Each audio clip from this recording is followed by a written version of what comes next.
කොහොමද ඔයාලට මං හිතනවා ඔයාලා හැමෝම හොඳින් ඇති කියලා. ඔන්න ඉතින් අද යන්නේ ටිකක් දුර ගමනක් යන්නේ. ඇත්තටම මේක ට්‍රිප් එකක් කියන්න මං කැමති නැහැ. මොකද ඇත්තටම මේක ට්‍රිප් එකක් නෙමෙයි. අපි ගියේ ලොකු වැඩකට. වැඩක් කියන්නේ අපේ මේ තාත්තගේ අක්කගේ හස්බන්ඩ් අසනීප වෙලා හිටියා. ඉතින් ආව බලන්න අපි යනවා කොළඹ. ඉතින් මම හිතුවා මාත් එක්ක ඔයාලවත් එක්කන් යන්න. ට්‍රිප් එකක් විදියට හිතන්නත් එපා. මේකේ ගන්න දෙයක් නැහැනේ. එහෙම කියන්නත් එපා. මොකද මේක ට්‍රිප් එකක් නෙමෙයි. ඉතින් අපි ඇත්තටම ගියේ ගෙදරකට.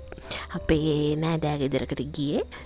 හැබැයි අපි පොඩ්ඩක් යන විදිය වෙනස් කරා. මොකද වෙනදට යන්නේ පොඩි අක්කලත් එක්ක වාහනේ. හැබැයි මේ සැරේ අපි ගියා බස් එකේ. හැබැයි ඒකත් වෙනම එක්ස්පීරියන්ස් එකක්. ඉතින් මං හිතුවා ඒක ඔයාලත් එක්ක අනිවාර්යයෙන්ම ෂෙයා කරගන්නවා කියලා. ඉතින් මුලින්ම සුපුරුදු පරිදි මගේ සිම්පල් මේකප් එක ඔයාලට පෙන්නනවා.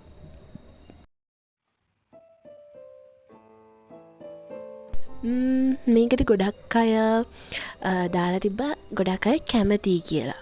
අනේ මං කියන්න හිටියේ මගේ කලින් ෂොපින් ලොග් එකක අර අම්මත් එක්ක මම ෂොපින් කරන්න ගියපු එකක මම ඔය ටවුන් එකට යද්දි පොඩ්ඩක් නිකන් පොඩ්ඩක් චප් එකක් දාගෙන ගියානේ. මේකට කවුරු රිකමෙන්ඩ් කරලා තිබ්බ මේ ස්ටඩි කරන්නේ මේකප් කරලාද අපේ නංගි නම් මේ ෆස්ට් ටයිම් යුනිවර්සිටි සිලෙක්ට් උනේ මේකප් කරලා පාඩම් කරලා නෙමෙයි. දෙයනේ මම පාඩම් කරා මේකප් කරන්නේ නෑ දෙයනේ. නෑ මේකප් කරා පාඩම් කරන්නේ නෑ දෙයනේ. ෂොපින් යන්න ගෙදරින් එළියට යද්දි වෙන මනසෙට බලන්න පුළුවන් වෙන මූණ තියන්න බෑ. ඒකයි මේ තියෙන කුරුලෑ ටික වහගෙන යන්න බෑ. ඒකයි ගාගෙන යන්නේ. නැත්තම් දෙයනේ මේ තමන්ගේ ගෙදරින් පාඩම් කරන්න මොකටද මේකප් දාන්නේ. ඉතින් ඒක මට යාට කියන්න ඕනි වුණා. හරි. ආයෙ තවත් කතාවට මේ මැඩම් හොඳටම දුකින් ඉන්නේ අපි යන එකට. මොකද යාව එක්කන් යන්නේ නැහැ. ලොකු අක්කයි අපි විතරයි යන්නේ. පොඩි අක්කලා ගිහිල්ලා ආවේ. ඉතින් ඒ නිසා පොඩි මැඩම් එක්කන් යන්න වෙන්නේ නැහැ. එයා දුකින් ඉන්නේ. හැබැයි අපි යද්දි නම් ජූටි බබා නෙමෙයි එයාගේ අම්මා තමයි ඇඬුවේ යාට දුක හිතිලා. අපි යනවා කියලා. So හරි. ක්‍රීම් එක ගාලා ඉවරයි. අද මගේ ආසම ලික්විඩ් එක නෑ. ඔයාලා දන්නවනේ මං ගානේ අර දුඹුරු පාට එකක් නේ. අද ඒක නෑ. අද තිබ්බේ කහ පාට එක. ඒක මට නිකන් කහ වැඩි වගේ. හැබැයි අර ඒ රස්නෙත් එක්ක ගානට සෙට් වෙයි කියලා මං හිතුවේ. සුපුරුදු පරිදි අයිබ්‍රෝස් ඇඳගත්තා.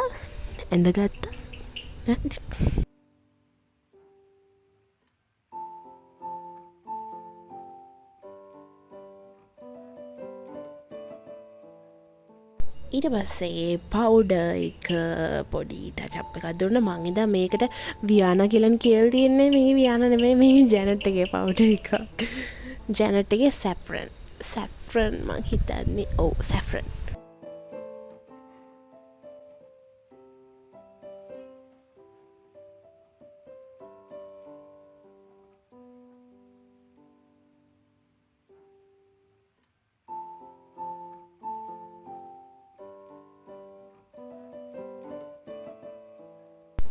අයිලයිනර් එක මං කලින් පාවිච්චි කරේ මේක නෙමෙයි. හැබැයි ඒක පොඩියක් අරන් ගිහලා මට මේකෙන් පුරුදු නෑ. මට මේකෙන් ඇඳලා ඇත්තටම බෑ අඳින්න.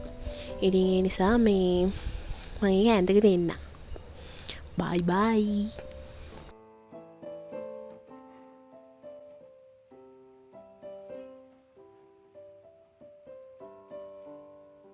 හරි ඊට පස්සේ මේකත් මං කරන දෙයක් මං දන්නේ මේක හොඳයිද නරකයිද හරිද වැරදිද කියලාවත්. ඇත්තට මං මේක හරි ප්‍රොඩක්ට් එක නෙමෙයි. ඒකට කියන නමවත් මං දන්නේ නැහැ. ඒක මේ හොයාගන්න වෙනවද කියලා මං දන්නේ නැහැ. ඒක කියන නම කවුරුහරි දන්නවනම් මේ කමෙන්ට් එකක් දාන්න. හරි. ඊට පස්සේ හයිලයිටර් එක දැන් තියෙන්නේ යන්න. මං නාලා ඉන්නේ උදෙන්ම නෑවා. කවදාවත් නැත උදෙන්ම නෑවා. ඒ නිසා කොණ්ඩේ වේලලා පොඩ්ඩක් අයන් කරගෙන යනවා. එච්චර ගාලත් මේ මූණේ තියෙන පැචස් ටික නම් යවන්න බෑ. ඉතින් ඒ නිසා ආයෙ පොඩ්ඩක් ගෑවා. ඒත් යන්නේ නෑ අනේ.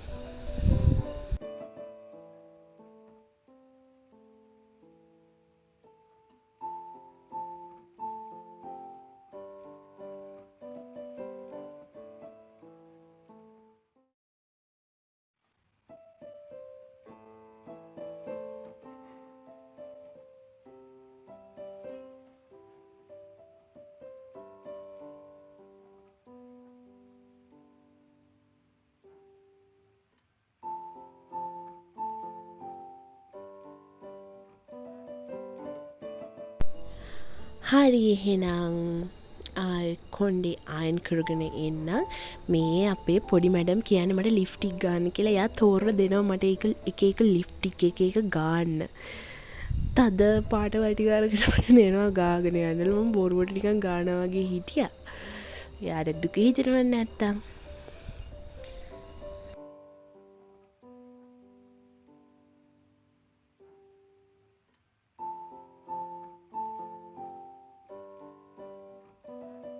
හරි එහෙනම් අපි කොණ්ඩේ අයන් කළා හම්බෙමු. Hi, I'm back. ගොඩාක් අයන් කරන්න ඕනේ නැහැ මොකද බස් එක වෙලාවට එනවා ඒ නිසා ඒකට යන්න ඕනේ. ඔයාලා බස් එක ගැන කියන්න මට තියෙන ලොකු විස්තරයක්. එහෙනම් අපි පාරට ගිහිල්ලා හම්බෙමු. අද යන්නේ මමයි අම්මයි තාත්තයි ලොකු අක්කයි අයියයි. හරි අපි මේ ගමන ගියාම අපි ගියා සත්තු වත්තට. ඉතින් එහෙදී මට හම්බුණා නංගි කෙනෙක්. එයා මගේ වීඩියෝස් බලන කෙනෙක්. මං ජීවිතේටවත් හිතුවේ නෑ කොළඹ ගියාම එහෙදී මගේ වීඩියෝ බලන කෙනෙක් හම්බෙයි කියලා. සාමාන්‍යයෙන් මට මෙහෙදී නම් හම්බෙනවා. හැමදාම වගේ ටවුන් එකට ගියොත් එක්කෙනෙක් දෙන්නේ කතා කරනවා. හැබැයි මං හිතුවේ නෑ එහෙදී ගියාම මට හිම කෙනෙක් හම්බෙයි කියලා. ඇත්තටම මට මාර සතුටු හිතුණා. එයා මාත් එක්ක ඇවිල්ලා හොඳට කතා කරලා ගියා වීඩියෝස් බලනවා කියලා. ඇත්තටම මට මාර සතුටුයි. එයාලගේ අම්මලා තාත්තලාත් hina වෙලා ගියා මාත් එක්ක. ඉතින් ඒ නංගිත් එක්ක මට කතා කරන්න මට ඒවල හිතා ගන්න බැරිද මොනවද කියන්න ඕනි කියලා. සහ එතන හැමෝම ඉක්මනට බලලා යන නිසා මට වෙලාවක් තිබ්බේ නෑ එයාත් එක්ක කතා කරන්න. ඉතින් යා මේක බැලුවොත් අනිවාර්යයෙන්ම කමෙන්ට් එකක් දාන්න එයා කියලා.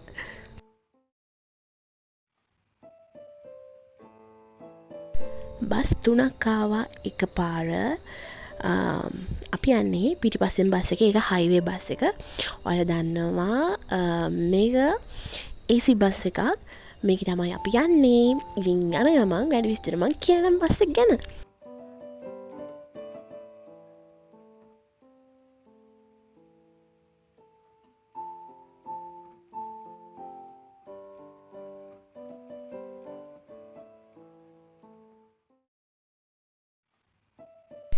ඇල්ල වැල්ල වාය පාර ගිහිලා තියෙන කෙනෙක් නම් අනිවාර්යයෙන්ම මේ ලස්සන දකිනවා. ඇල්ලෙන් පොඩ්ඩක් පහළට එද්දිම ඔයාලා දකිනවා මෙන්න මේ ලස්සන view එක. ඒ වගේම මෙතන මාර භයානකයි. මෙතන තියෙන ලොකු වංගුවක්. මෙතනින් වාහන පහළට ගිහිල්ලා ඇති වෙන්න මිනිස්සු මැරිලා තියෙනවා. අතුරුදහන් වෙලා තියෙනවා.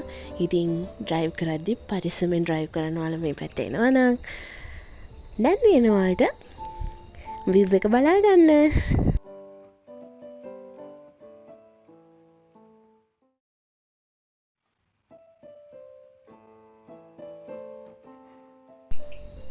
මේ දියැල්ලට උඩ රාවණා දියැල්ලට උඩ ඇල්ලට පොඩ්ඩක් පහළ මෙන්න මේ වගේ view එකක් තමයි පාරේ යන ඔයාලට දැක ගන්න පුළුවන් වෙන්නේ.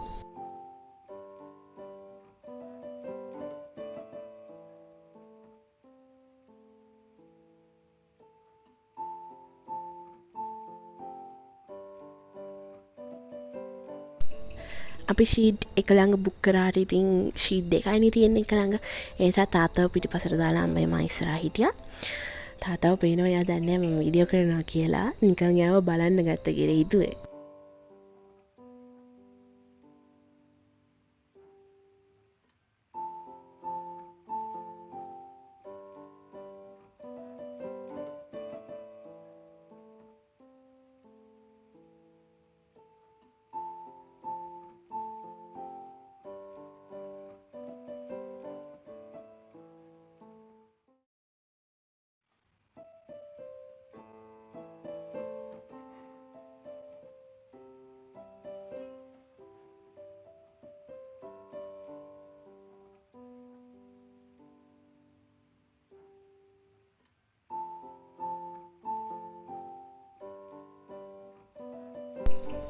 හරි දැන් මං කියවනේ බස් එක ගැන කියන්නම් කියලා.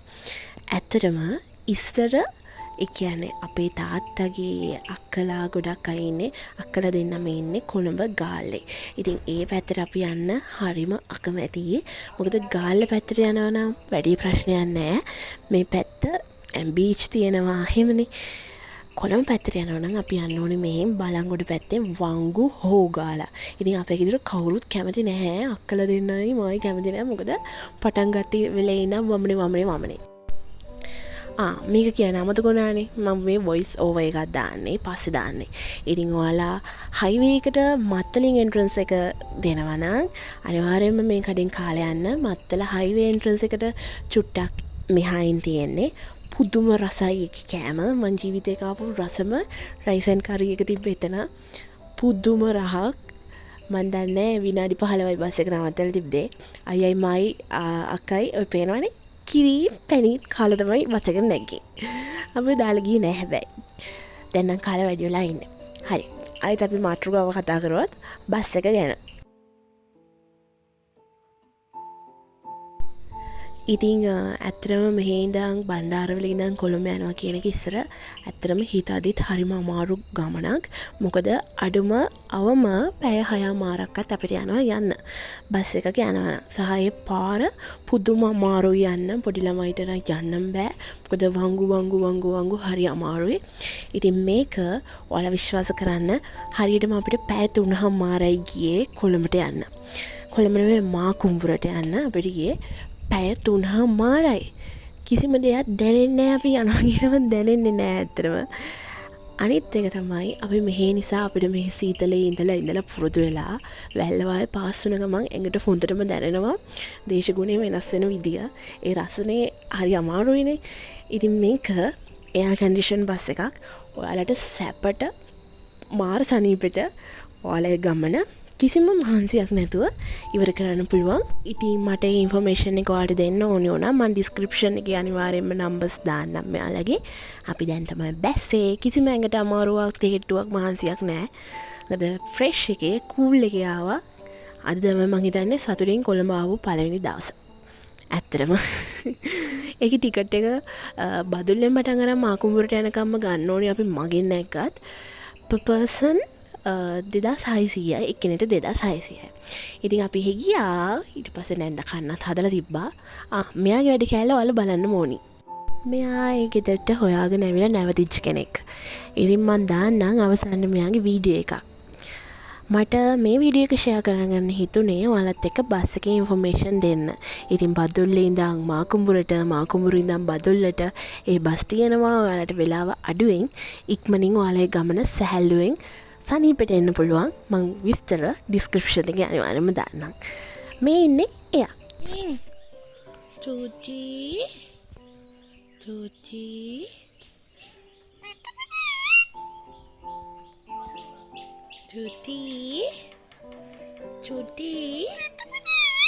පෙත්ත පුතේ.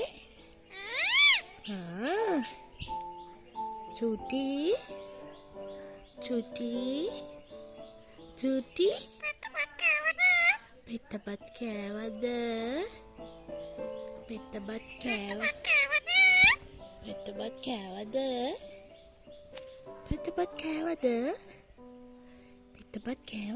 චූටි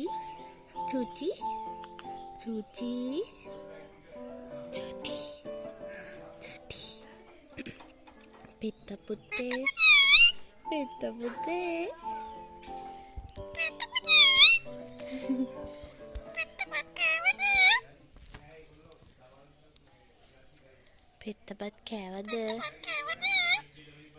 පෙත්තපත් කෑවද?